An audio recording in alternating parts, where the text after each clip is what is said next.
We are in Lauterbrunnen, and we are on a project where we want to mix canopy flying, pit, and then wingsuit flying.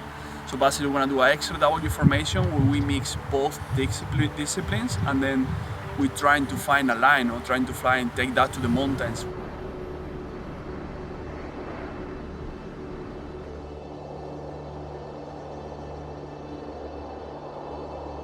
We've played a couple of times together before in Huesca in Spain and Wallenstadt in Switzerland, and we've come to the valley because it is probably one of the most beautiful places on the earth to fly through. Yesterday we were scoping some lines out past the Munch and into the valley. This is the mountain that we said that you can fly between both sides. Gotcha. So right back there is the Munch on the left of it. Jungfrau, Mons, and Neiger. Maybe not even go over the top of this peak, just around the side of it. Run around the side of it here, and then whenever you guys want to go, just make sure that there is space in this line here. Good to be aware of the paragliding as well. Huh? Because there's quite a few paragliding. And we've been taking it slowly. We just did that jump over the valley, nice and high, just to get a view of all this place. And then after that, we start getting closer to the mountain. So now we start finding a line. We start seeing where we can fly. We saw a part where we can get close to a glacier. So slowly and safe, we start to get close to the things, no? So if we get to it low, then I'll aim to maybe cross here or something, or here. You know that there's that nice snow ledge. Yeah. To maybe pass over the top of that or that. Or worst case scenario, we come around the outside like last time. It gets flat here in the middle, a little bit flat. Yeah, like flying close to this wall is probably better than trying to hug the ground here. I think we pass here, then you aim to get to this wall, and then... We can be attacking the glacier around here, joining the glacier here, going past this knife edge here, and then on from there.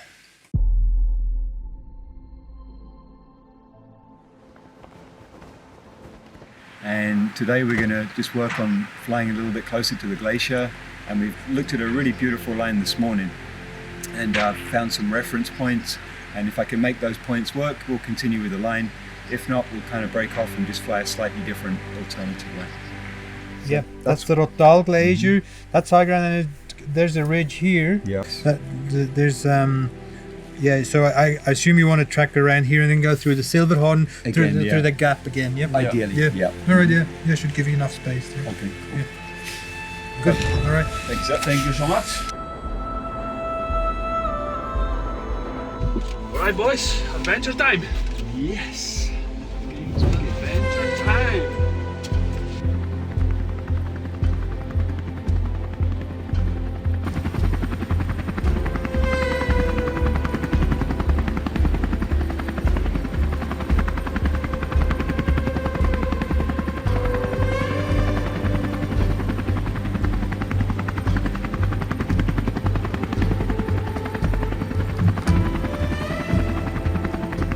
So we have to be flexible with these jumps, definitely because of the condition. As suddenly we go up, like we happened yesterday. We were like 13,000 feet, and then suddenly a cloud came in super quick, and then we have to change quickly the plan, no? So we decided to jump over the valley from south to north, and then we decided to use the plan B. So we decided to fly over Murren.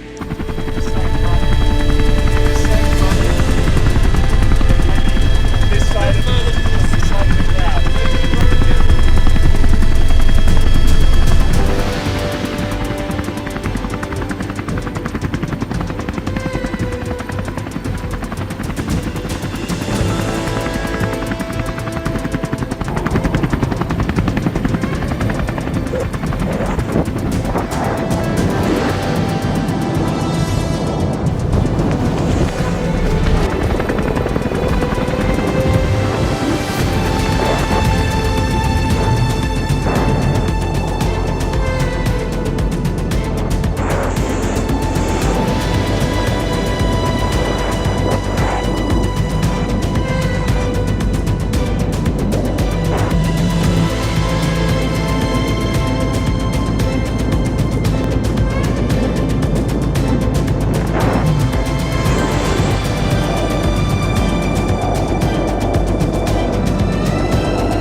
make it work, huh? Yeah. Really good. Oh. Cheers. Nice. Watching these two guys flying together is a really mental experience, no? The amount of experience they have and the talent, it's amazing. So watching the communication they have, they are smiling while flying. They have this connection that is really, no, you cannot see this often in this sport. Huh?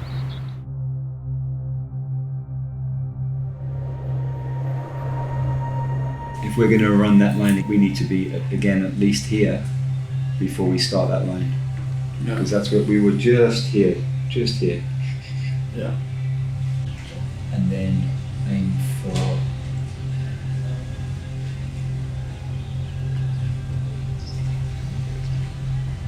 this one, right?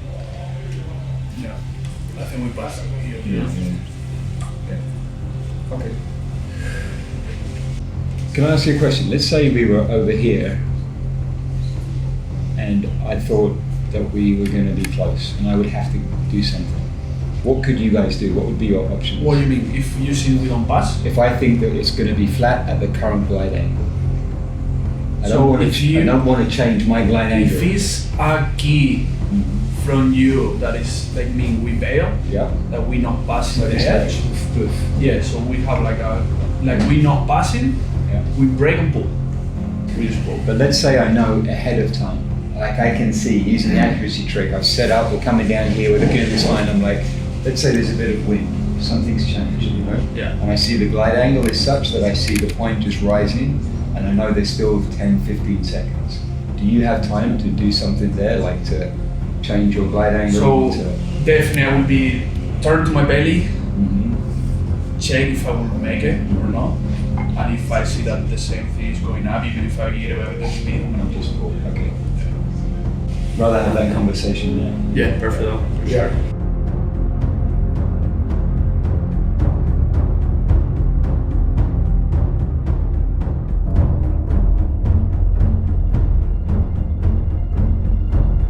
There's a lot that goes into a jump like this. We're not just jumping in the heli, going up and jumping out and seeing how it goes. We spend hours of preparation and we dissect the line afterwards and see how we can improve it. And then the goal is that when we're actually flying the line, the preparation's done and we're just checking off those points, checking off those things, and if it works out, great, we're just fully inside the moment, and it's a very intense experience. Is over there. So if we have sort of an imaginary line about between Wengen and Schwarzmund, huh? Okay. Does that work? Yes.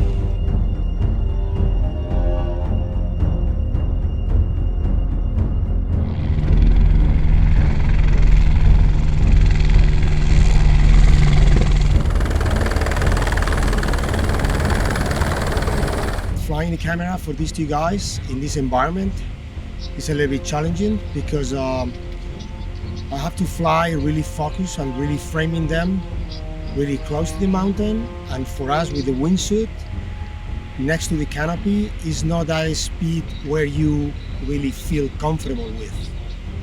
So it's a really intense experience. Sometimes I'm flying really tight to them. I need to anticipate all the time because they move a little bit. You never know when they're gonna shake the canopy, when Dani's gonna produce any movement to beat. I need to be really tight to them and I need to be focusing, framing, and at the same time trying to avoid any touch with them.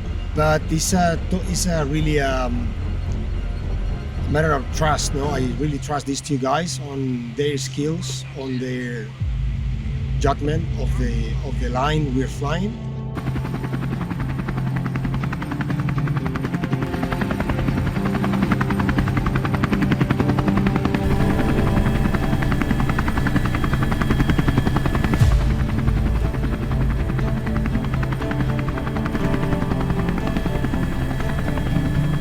For Pete, definitely he doesn't have any range with the canopy. He's have a really small canopy. He's super loaded, so he doesn't have any range to pop up. And for me, in the other side, I'm the slowest that I can go, and I'm in my slower speed, so I don't have that much range too. So definitely we have to choose the right line and approach to that line slowly to prevent or to be able to know that we can make it. So for that, we did 7 jumps until we got to find the right line.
That was the line of my life so far. That was insane, huh? Sick!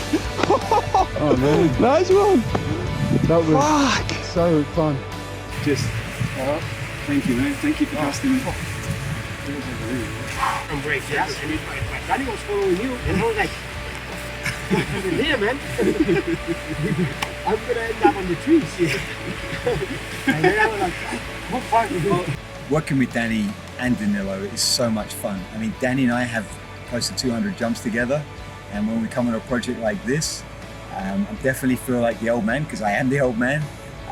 So Dani will come up with some ideas, and I'll have a look at it from my perspective. But then between the two of us, I feel like we find something that's fun, exciting to do, but within parameters. You know, we make it as safe as we can for this environment and for the kind of thing that we're doing.